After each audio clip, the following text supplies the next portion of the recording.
4 दिसंबर 1994 जब मुन्ना शुक्ला की जिंदगी पूरी तरह से पलट गई। मुजफ्फरपुर और वैशाली नहीं बल्कि पूरे नॉर्थ बिहार में डॉन और दहशत का चेहरा बन चुके छोटन शुक्ला की हत्या हुई। ये वही चांदनी चौक का इलाका था जहां इस वक्त अब एक फ्लाईओवर बन चुका है। चुनावों का दौर चल रहा था। बिहार पीपल पार्टी के उम्मीदवार छोटन शुक्ला की उसके 4 साथियों के साथ रात 10 बजे यहीं AK-47 से भूनकर हत्या की गई। यहां से मुन्ना शुक्ला ने अपराध की दुनिया में ऑफिशियल एंट्री ली। छोटन शुक्ला की मौत का बदला लेने की ठान ली। 5 दिसंबर 1994 को ठीक इसी जगह पर छोटन शुक्ला के शव को रखकर प्रोटेस्ट किया गया। मुजफ्फरपुर का ये इलाका जहां आज आप घर देख रहे हैं, इमारतें देख रहे हैं, अस्पताल देख रहे हैं, वहां पर छोटन शुक्ला के शव को रखकर बाहुबली आनंद मोहन ने प्रोटेस्ट को लीड किया। उनके साथ उनकी पत्नी लवली आनंद थी और छोटन शुक्ला के दोनों भाई मुन्ना शुक्ला और भुटकुन शुक्ला भी थे।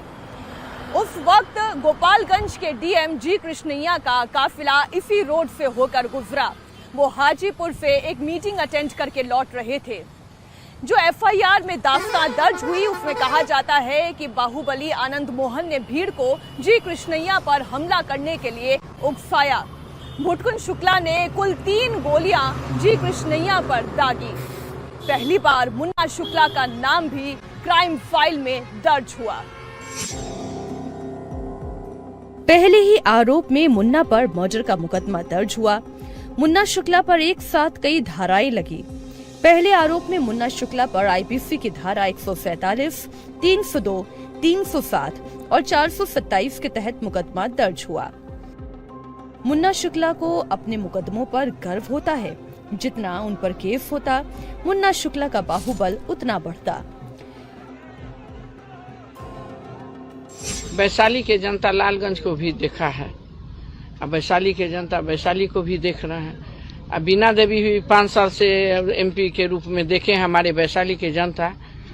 बीना देवी पर कोई शिकायत नहीं है, कोई आरोप नहीं है। बीना देवी बेदाग है। आने वाला जो लोग हैं हमारे तरफ तो यशस्वी प्रधानमंत्री के उम्मीदवार हैं। आपके विपक्षियों के द्वारा कहा जा रहा है कि गेट और सेट विकास नहीं होता है, तो हमारे विपक्षी के सोफा पर बैठा के लात मारने से विकास होता है तो करना चाहिए। तो वही देखिए ना, वही ना देख रहे हैं लोग। हमारे नौजवान साथी फेसबुक पर बोले हैं कि हम तो अथी कानूने तोड़ने के लिए पैदा लिए हैं। तो ऐसे व्यक्तित्व के चुनाव में जिताना है, कितनों कुछ होगा तो बाहरी है। हम वैशाली की बहू हैं, आप तमाम लोग जानते हैं। बहू को इज्जत रखना वैशाली के लोग का कर्तव्य बनता है। उनका जो अपना कर्तव्य है रखेंगे भी। कोई भी बहू अगर कदम चौकट के बाहर रखते हैं तो उनका प्रतिष्ठा अब उनके चाहने वाले, उनके ससुर भैंसुर देवर आजाद को ही जाता है। तो वैशाली के जनता बीना देवी के पुकार है। मुन्ना शुक्ला करोड़ों के मालिक है। उनके पास दर्जनों गाड़ियां हैं। मुन्ना शुक्ला जब वैशाली सीट से नामांकन भरने गए तो जबरदस्त बाहुबली स्टाइल में रैली निकाली। इसके अलावा मुन्ना शुक्ला गहनों के भी शौकीन हैं। नामांकन के साथ दिए गए शपथ पत्र के मुताबिक मुन्ना के पास 37 गाड़ियां हैं, 47 लाख से ज्यादा के जेवर हैं, 1 रिवॉल्वर, 1 पिस्टल है। उनकी कुल स्थायी संपत्ति करीब 10 करोड़ रुपए है। पत्नी की संपत्ति भी करीब 1.25 करोड़ है। उनके ऊपर अलग अलग थानों में 17 आपराधिक मामले दर्ज हैं, जिनकी सुनवाई चल रही है।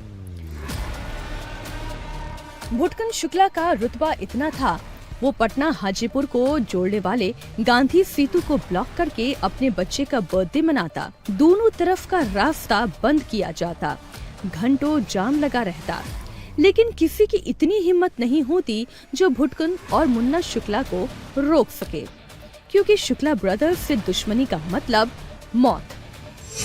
कहा जाता है ब्रिज बिहारी प्रसाद को इस बात का बहुत अच्छे से अंदाजा था कि उनकी जान को खतरा है। मुन्ना और भुटकुन शुक्ला उसके खून के प्यासे हैं। उन्होंने अपनी सिक्योरिटी भी बढ़ा ली थी। लेकिन तभी साल 1997 में एक दिन भुटकुन शुक्ला को उसके अपने ही एक गुर्गे ने, दीपक सिंह ने मार डाला। तारीख थी 13 जून, साल था 1998 और वक्त था रात का करीब 8:15 बजे का। दो गाड़ियां पटना की सड़कों पर दनादन रफ्तार भर रही थी। एक गाड़ी थी टाटा सूमो और दूसरी गाड़ी थी एम्बेसडर। दोनों ही गाड़ियों का नेम प्लेट हटा हुआ था। दोनों ही गाड़ियों में बदमाश सवार थे। एक के हाथ में स्टेन गन थी तो दूसरे के हाथों में पिस्टल थी। ये गाड़ियां सीधा आईजीएमएस के कैंपस के अंदर दाखिल हो गई और फिर दनादन फायरिंग शुरू हुई। इस वक्त मंत्री जी कैंपस में टहल रहे थे, उन्हें गोलियों से भून डाला गया। इस हत्याकांड ने पूरी सियासत को, पूरे बिहार को हिलाकर रख दिया था। जो पहली एफआईआर सामने आई उसमें सबसे बड़ा नाम बाहुबली सूरजभान का था, एक नाम मुन्ना शुक्ला का था। इस मामले में कुल 8 आरोपी बनाए गए जिन्हें निचली अदालत ने उम्र कैद की सजा सुना दी। हालांकि साल 2014 जुलाई के महीने में हाई कोर्ट का फैसला आया और पटना हाई कोर्ट ने सूरजभान, मुन्ना शुक्ला समेत 8 आरोपियों को बरी कर दिया। लेकिन ब्रिज बिहारी हत्याकांड में मुन्ना शुक्ला को जेल जाना पड़ा। वो ये समझ गए थे कि दबंगई के साथ साथ बाहुबल के साथ साथ राजनीति का सफेद पोश चोला उन्हें ओढ़ना पड़ेगा।